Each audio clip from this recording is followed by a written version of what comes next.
사도신경으로 신앙 고백을 드림으로 12월 셋째 주 주일 예배를 하나님 앞에 드리겠습니다. 전능하사 천지를 창조하신 하나님 아버지를 내가 믿사오며 그 외아들 우리 주 예수 그리스도를 믿사오니 이는 성령으로 잉태하사 동정녀 마리아에게 나시고 본디오 빌라도에게 고난을 받으사 십자가에 못 박혀 죽으시고 장사한 지 사흘 만에 죽은 자 가운데서 다시 살아나시며 하늘에 오르사 전능하신 하나님 우편에 앉아 계시다가 저리로서 산 자와 죽은 자를 심판하러 오시리라. 성령을 믿사오며 거룩한 공회와 성도가 서로 교통하는 것과 죄를 사하여 주시는 것과 몸이 다시 사는 것과 영원히 사는 것을 믿사옵나이다. 아멘. 찬송가 201장으로 하나님께 영광을 돌립니다.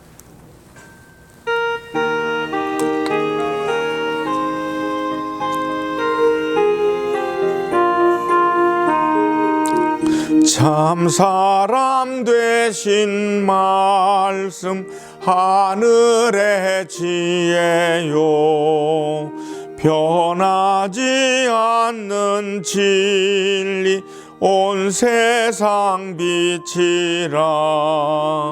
주 말씀 성경에서 찬란히 빛나고 내 길에 등불 되니 늘 찬송하리라.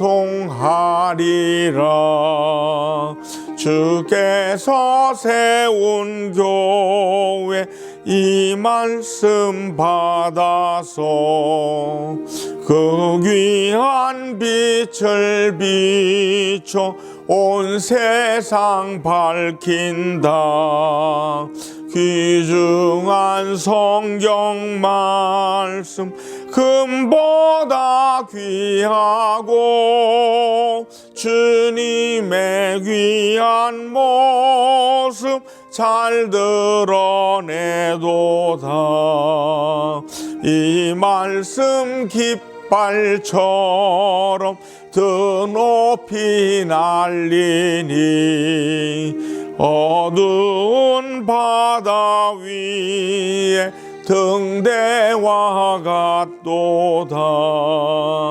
이 고해 같은 세상 나 평생 지낼 때 그 말씀 나의 길에 등불이 되도다. 주님의 봄된 교회 빛나는 등 되어 이 세상 만민 앞에 비추게 하소서. 저 방황하는 길속 이 등불 따라서 주 얼굴 볼 때까지 잘 가게 하소서. 아멘. 기도하겠습니다. 하나님이 사랑하시는 귀한 성도들이 이제 2022년도를 한 걸음 한 걸음 12월까지 왔습니다. 이 남은 주간을 통해서 하나님을 더 가까이 만나게 하시고 2023년도를 우리들이 예비하는 지혜와 건강을 주시옵소서. 말씀을 전하는 자나 듣는 자가 은혜 받게 하시고 말씀 속에 치료가 있게 하시고 말씀 속에 문제가 떠나가게 하시고 주의 평강과 축복이 있게 하여 주시옵소서. 이 나라 민족을 축복하시고 주의 평강과 은혜 가운데 남북이 평화롭게 통일되는 기적도 주시고 우리나라를 이끌어 나가는 위정자들에게 함께 하시고 모든 백성들을 아름답게 복되게 정말로 아름답게 저들의 마음속에 우는 자 없게 하나님이 이끌 수 있는 지도자들 되게 하여 주시옵소서. 말씀을 듣습니다. 큰 은혜 받게 하시고 예수님의 이름으로 기도합니다. 아멘. 하나님 말씀은 사도행전 2장 42절로 47절 말씀을 보시겠습니다. 그들이 사도의 가르침을 받아 서로 교제하여 떡을 떼며 오로지 기도하기를 힘쓰니라. 사람마다 두려워하는데 사도들로 말미암아 기사와 표적이 많이 나타나니 믿는 사람이 다 함께 있어 모든 물건을 서로 통용하고 또 재산과 소유를 팔아 각 사람의 필요를 따라 나눠주며 날마다 마음을 같이하여 성전에 모이기를 힘쓰고 집에서 떡을 떼며 기쁨과 순전한 마음으로 음식을 먹고 하나님을 찬미하며 또 온 백성에게 칭송을 받으니 주께서 구원받는 사람을 날마다 더하게 하시니라. 사도행전 2장 42절로 47절의 말씀을 통해 주님이 세우시는 교회, 이런 제목으로 은혜를 나눕니다. 마틴 루터의 종교개혁 이후 생겨난 교회를 로마 카톨릭 교회와 구분해서 흔히 개신교라고 합니다. 개신교의 정식 이름은 개혁교회입니다. 영어로는 Reformed Church라고 하는데 이는 원래의 형태로 되돌아간다는 뜻입니다. 로마 카톨릭이 왜곡시킨 교회의 형태를 왜곡시키기 전에 원형대로 되돌려 본질적인 교회를 회복하는 것이 개신교의 목적입니다. 그런데 개신교회가 교회 원형의 모델로 삼는 교회는 바로 사도행전에 나오는 초대교회입니다. 복음을 바탕으로 세워지고 성령이 충만했던 초대 오순절 교회가 바로 개혁교회로 돌아가고자 하는 교회 원형입니다. 오늘 본문은 그 초대교회가 지닌 특징을 자세히 보여주고 있습니다. 본질적으로 교회는 예수 그리스도의 사건으로부터 시작됩니다. 예수님의 교훈으로 시작되는 것이 아니라 예수 사건으로 시작됩니다. 예수님의 생애와 십자가와 부활과 승천 그리고 성령의 보내심을 총칭해서 예수 그리스도의 사건이라고 합니다. 이 사건의 근거에서 교회가 세워집니다. 그 사건을 경험한 사람들의 산 증거를 통해서 교회는 이루어집니다. 그러므로 진정한 교회는 예수께서 십자가에서 돌아가시고 부활 승천하시고 성령께서 임하신 바로 그 시각부터 이루어진 것입니다. 초대교회 사람들은 예수님의 교훈을 생각하면서 모였던 것이 아닙니다. 살아계신 예수 그리스도의 현존을 자신 앞에서 경험하면서 모였습니다. 부활 승천하신 예수님께서 성령으로 강림하시어서 저들의 심령 속에 저들의 삶 속에 살아계십니다. 지금 성령께서 자신들의 생명과 삶 속에 살아계신 그리스도를 순간순간 강렬하게 의식하고 모인 겁니다. 오늘날 보면 교회가 교회됨의 의미를 잘못 생각함으로 문제가 많습니다. 교회는 무슨 좋은 말씀을 들으려고 어떤 생활 규범이나 윤리를 배우려고 나오는 것이 아닙니다. 오로지 교회는 예수님을 통해 구원의 생명을 얻고자 나오는 것입니다. 영생을 얻고자 나오는 것입니다. 이 놀라운 성령 안에서 경험되는 구원의 생명을 이해하고자 교회가 될 수 있습니다. 존 스튜어트는 오늘의 본문 말씀을 들어서 초대교회의 특징을 4가지로 말합니다. 배우는 교회, 사랑하는 교회, 예배하는 교회, 선교하는 교회. 이렇게 4가지로 특징을 설명합니다. 그런가 하면 윌리엄 바클레이는 초대교회의 특징을 더 세밀하게 나누어 10가지로 설명합니다. 오늘 우리는 그 10가지 교회의 특징을 2번에 걸쳐서 살펴보려고 합니다. 첫째는 배우는 교회입니다. 오늘 본문에 그들이 사도의 가르침을 받아 라는 말씀이 있습니다. 이것이 아주 평범하게 들리지만 사실 중요한 문제입니다. 생각해 보세요. 초대교회는 성령의 충만함입니다. 흔히 사람들은 성령이 충만한데 세상스럽게 무엇을 배우냐 하고 말합니다. 여기에 문제가 있습니다. 성령 충만하다는 사람들을 보면 안 배우려고 합니다. 가르치려고만 하지 배우려 하지 않습니다. 하나님과 직통한다는 이유로 마치 자신이 모든 것을 다 아는 것처럼 행동합니다. 이것은 마치 대통령과 잘한다고 대통령 주변의 젊은 참모들의 견해나 의견을 무시하는 것과 같습니다. 이러면 대통령의 통치에 심각한 문제가 발생합니다. 마찬가지로 성령 충만하다고 하나님의 세우신 목회자나 전문가들의 가르침을 받지 않으면 교회에 심각한 문제가 생깁니다. 한국교회 이단들의 대부분은 성령 충만했던 사람들이 교만하다가 빗나가서 생긴 것이 많습니다. 배우려 하지 않고 다른 사람의 말씀에 귀를 기울이지 않고 자신들만을 절대로 생각하고 그러다 보니까 빗나간 이단이 된 겁니다. 초대교회는 성령 충만한 교회였습니다. 그런데도 저들은 사도의 가르침을 쫓아 열심히 공부했습니다. 성령을 받으면서도 저들은 여전히 모여서 더욱 열심히 성경을 배우고 말씀을 공부하고 하나님 나라에 관한 사도의 가르침을 따릅니다. 이래서 초대교회가 건강하고 능력 있는 교회가 된 것입니다. 성령으로 하나님의 충만한 능력을 받았는데 사도들의 가르침을 받아 그것을 제대로 적용하면 삶으로 실천합니다. 그러니 능력이 제대로 길을 잡아 올바른 작용과 역사를 이루어냅니다.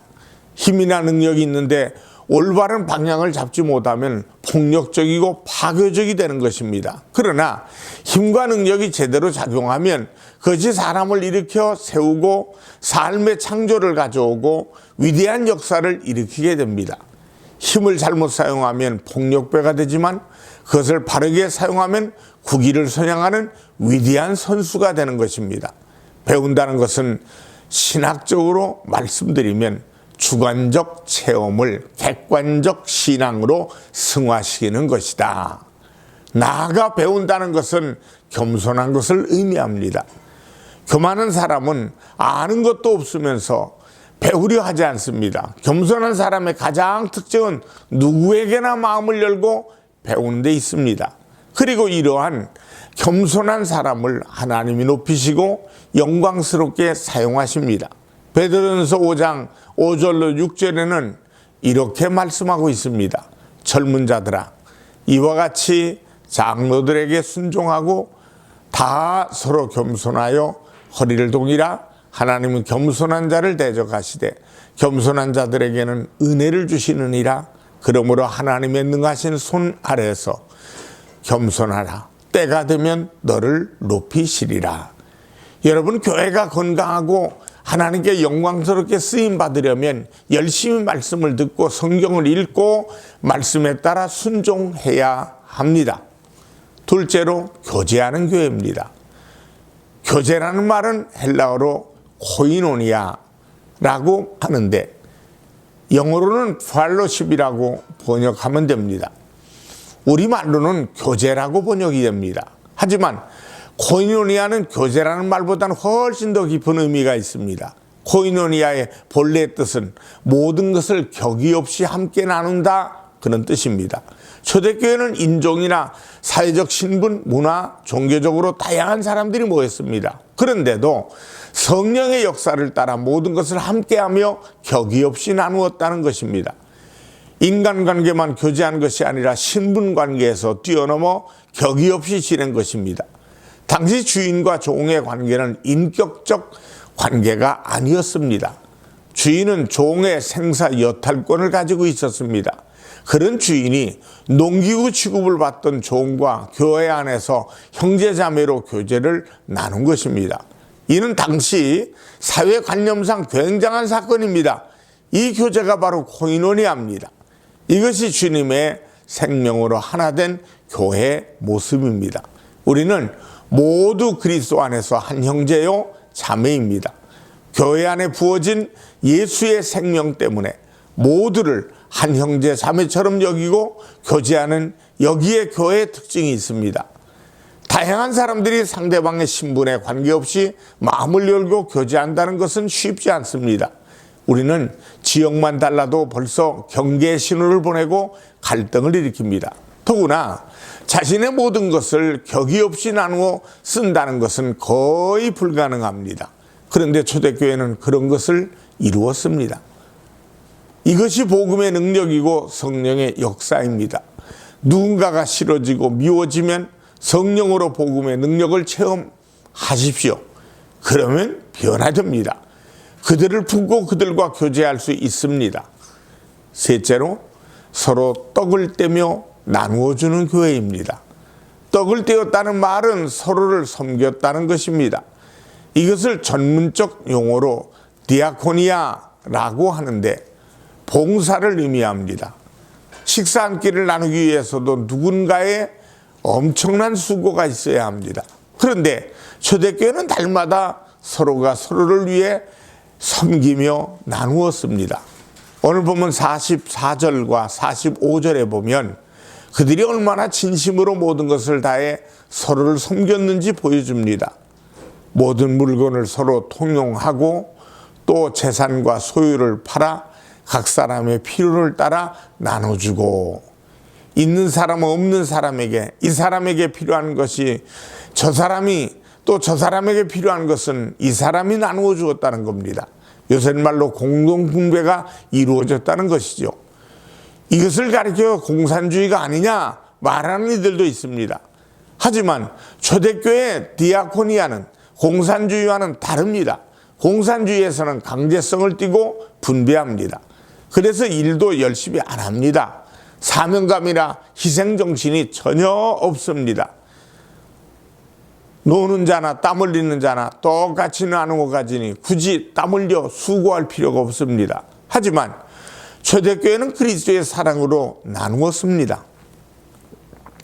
모두가 자원하는 마음으로 기쁨으로 분배가 이루어졌습니다. 사랑으로 나누는 것입니다. 최선을 다해 땀 흘려 얻은 것을 기쁨으로 나누어주며 감사하고 영광을 돌렸습니다. 공산주의가 망한 것은 사람들 속에 있는 이기적 탐욕을 예상치 못했기 때문입니다. 공산주의는 이론과 이상은 좋았지만 인간의 탐욕을 제어하지 못함으로 부패로 붕괴되었습니다. 하지만 초대교회 성도들은 성령의 능력으로 사랑으로 베푸는 삶을 살았습니다. 그들은 성령의 체험을 통해 자신들의 소유가 자신들의 것이 아니라 하나님께서 은혜로 주신 것이라고 받아들였습니다. 또한 자신들이 소유한 것을 통해 하나님의 뜻을 이루어야 함을 깨달았습니다. 즉 물질은 소유가 아니라 하나님의 뜻을 위해 사용되어야 가장 위대한 가치를 창조할 수 있음을 알게 된 것입니다. 물질을 소유하면 자기의 탐욕을 충족시키는 것밖에 못합니다. 하지만 하나님의 뜻을 위해 사용되어지면 누군가를 치유하고 절망에 있는 사람에게 희망을 주고 무너져가던 인생을 일으켜 세우고 죽어가던 사람을 살리는 역사를 이루게 됩니다. 성령을 받으면 또한 누군가의 필요에 따라 영적으로 민감하게 됩니다. 이전에 안 보이던 누군가의 필요가 보이기 시작합니다. 어느 집사님이 교회에서 늘 기도하던 중에 자기 친구가 울고 있는 것이 마음에 느껴지더랍니다. 그러면서 친구를 무언가 도와줘야 했다는 생각이 강하게 들었습니다. 그래서 전화로 너 왜 우냐라고 물어봤더니 어떻게 알았냐고 깜짝 놀라더랍니다. 그렇습니다. 성령 받은 사람에게는 나를 필요로 하고 내가 도와줘야 될 사람이 보입니다. 그래서 본문 말씀에 보듯이 성령 충만한 초대교회 사람들은 차원에서 자기의 것을 나누어 주었습니다. 이 얼마나 아름다운 일입니까? 이것이 교회입니다. 자신의 이득에 관계없이 상대방의 필요를 위해 내 것을 나누어 주는 것이 바로 교회입니다. 그렇게 해서 초대교회는 점점 풍성해질 수 있었습니다. 이것이 하나님의 계산법입니다. 나눌수록 풍성하게 되는 것입니다. 사랑하는 성도 여러분, 이것이 바로 주님이 세우시는 교회의 특징입니다. 성령 충만한 가운데서도 사도들이 가르침을 충실히 배우는 교회, 주님과 종의 신분 맞아 형제 자매가 되는 코이노니아의 교제, 서로 떡을 떼며 그리스도의 사랑으로 베풀며 희생하는 교회, 이 모습이 바로 초대교회의 모습이었습니다. 이 모습을 닮아가는 우리 교회, 한국교회, 온 세계교회가 되어지기를 간절히 원하고 축원합니다. 기도하겠습니다. 살아계신 하나님 아버지, 이런 교회가 되길 원합니다. 많은 사람들과 더불어 할 줄 아는 우리의 모습이 되게 하여 주시고, 많은 영혼들에게 희망을 줄 수 있는, 축복을 줄 수 있는, 베풀 수 있는 우리의 삶의 넉넉함이 펼쳐지게 도와 주시옵소서. 오늘도 예배드린 모든 이들의 하나님이 건강케 하시고 평안케 하시고 평생에 하나님을 찬미하는 자가 받아야 될 축복을 나누게 하여 간증하게 하여 주시옵소서. 예수님의 이름으로 기도합니다. 아멘. 헌금을 위해 축복하겠습니다. 살아계신 하나님 앞에 믿음의 씨앗을 정성껏 바쳤습니다. 주일, 감사, 선교, 건축, 하나님의 것을 구별한 11조, 각종 예물에 천배 만배로 하나님이 복을 내려 주시옵소서. 믿음의 씨앗으로 심었사오니 씨앗이 싹이 나게 하시고 꽃이 피게 하시고 열매 맺게 하시고 나눠주고 풍성히 거두어서 베풀어 줄 수 있도록 하나님 도와 주시옵소서. 예수님의 이름으로 기도합니다. 아멘. 축도하겠습니다. 지금은 우리 주 예수 그리스도의 은혜와 하나님 아버지의 무한하신 사랑과 성령 하나님의 충만 교통하심이 예배드리며 영광되는 모든 이들에게 이제부터 영원토록 함께 하시기를 간절히 축원하옵나이다. 아멘.